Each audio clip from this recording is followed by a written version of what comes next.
Hi everyone, Emily here. Just wanted to send you a quick video with some pointers about how to be in music therapy. You guys are absolutely fantastic and you support everybody in such a lovely, lovely way. You're very, very caring and supportive and encouraging. And I know sometimes it's a little bit difficult to know exactly what to do in music therapy groups and how to support the people we're working with in the best way. So what I've done is I've slightly changed something that I give to learning support assistants within kind of schools and care homes and anybody that's working with me in a group to support kind of clients and group members to make it a little bit more relevant to us. So what I've done is I've taken a picture of this, so I'll send this to Lucy, so hopefully she can send that all out to you as well. But I just wanted to talk through it a little bit, just to give you a little bit of understanding if anything wasn't quite sure. But you're more than welcome to ask me anything. If there's something that you're not sure of, you can always come and talk to me. And we can go through that together with whoever it is specifically that you're working with. So I just wanted to give you some pointers. I'm going to talk about a few things that you can be positively doing, and then just a couple of things that just to take care not to do. There's not too many of them, I promise. So first of all, just thinking about positioning.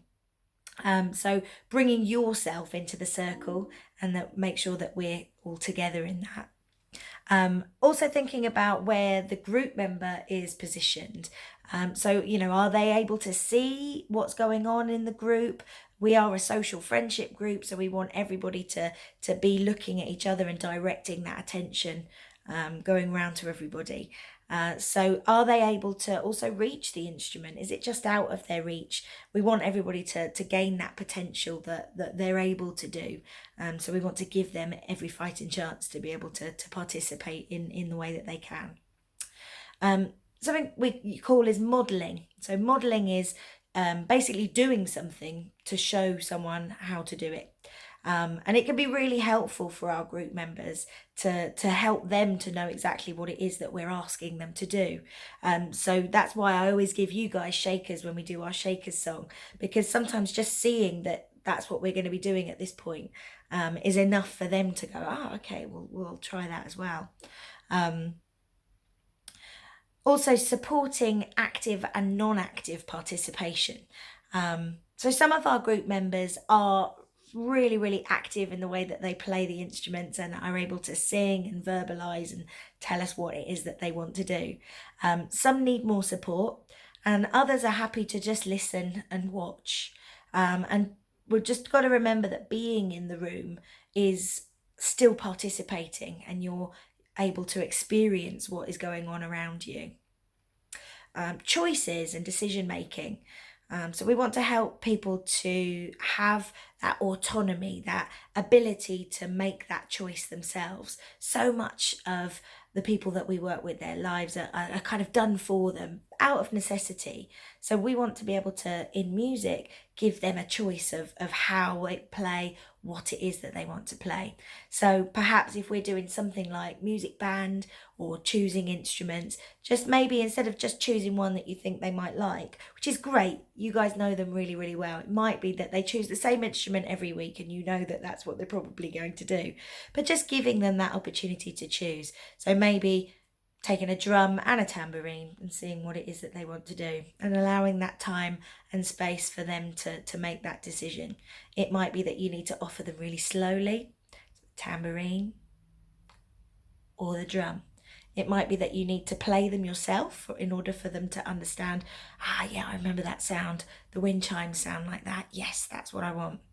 And just giving them that opportunity to make that decision themselves. Enabling play, so supporting our group members to play how and when they want. This could be helping them to hold an instrument, perhaps with a tambourine, actually helping them and supporting their hand underneath for them to be able to hold the instrument and to feel the shake there. It might be helping them to hold the drumstick and then helping underneath to perhaps bring their drum hand up and then bang down onto the drum, just in a really supportive and gentle way. It could be perhaps holding an instrument for them to play. So perhaps holding that drum there, thinking a couple of our group members who need that drum to be held for them to whack it back and bang down on there. Hopefully not hit you on the head. It might be that they need support holding their body to be able to play. I know that some of the people that I work with in this group and outside find just holding their body in a position very, very difficult. So for some people that might be sitting on a beanbag, you might be wanting to sit behind them, and just helping them not to have to focus on holding their body up. Focusing on body and then playing as well can sometimes be really difficult. So just taking the element of having to hold your body up away can enable them to participate a little bit more with the music making. Just also remember to look after yourself. I've hurt my back before supporting somebody sitting in a really silly position for a long period of time. So just make sure you're supported as well. Maybe you've in a chair or in a beanbag, or just make sure that you're not hurting in any way when you're doing that. I've said about it before, but allowing time and space, that's really, really important, particularly in music therapy, because we want people to be able to participate themselves as much as possible. And processing information with some of our group members can take a lot of time. And I always think that when people are able to participate themselves, it's much more meaningful for them to do it themselves rather than someone do it for them. Sometimes we need to give the experience of playing music to the people that we work with. It might be that they're holding something and we're helping them to shake or helping them to feel the pulse of a song that we're doing. But sometimes finding the drum with their hand themselves after a little bit of searching and finding is much more meaningful and purposeful for them than for us to take their hand and put it on the drum and to do that. So just allowing that time and space for them to find that themselves can be really, really significant for somebody. As I say, hand over hand is really, really a good way of helping someone to experience music. But it should always be followed up by allowing that time to play it themselves and for that potential to emerge. So hand over hand, giving them that opportunity, and then perhaps just taking it away. Can they do it themselves? Perhaps that time of you supporting them to be able to do that has helped connect that movement with this is what I'm doing. It might be that they're then able to follow up and do that themselves. So then there's a few things to just remember to try not to do, or just to try not to impact so much on that. So I've just put 3 things on there. So one of them is enforcing music. So just again, allowing that time and space for group members to make their own music, however and whenever they want to. We've already said about how sometimes it's helpful for people to have that experience of playing, but we don't want to make people make music. As I said, just being there sometimes is participating enough at times. Imposing your own music and actions. So obviously we want to have fun in the group, and we want to have fun with the instruments, and we want to connect with the person that we're working with and supporting with. But we just need to remember what our main roles are, and our main role is to help them to play and experience that music. So by all means, model and play with them and have fun with them, but try not to let your music take over your supportive role for them to play. And the other really big one is talking within the music session.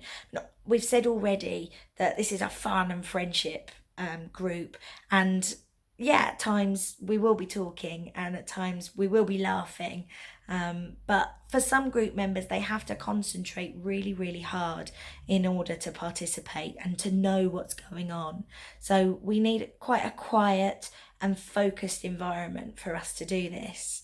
As I say, there will be fun, there will be talk, there will be laughter. But remember that focus needs attention. And in order to have attention in what we're doing, we need the least distracted environment as possible. So really just try and focus on what it is that we're doing. If we're listening to somebody else, it's trying to get people to maybe focus their attention over there, listen to what they're doing. And then when we're all playing, we can all play together, but then we stop and we listen. So really just helping direct that focus and attention.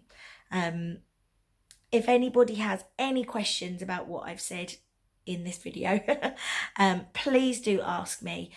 More than happy to talk about music and music therapy and my thoughts on how best to support the people that we're working with. But you guys have really good relationships with the group. So if there's anything that you think might help, come and have a chat with me. I would love to know what your thoughts might be.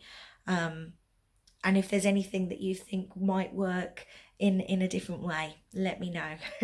I hope this has been really helpful, and I'll put the sheet on there as well so that everybody can see that. Thanks very much. You're amazing.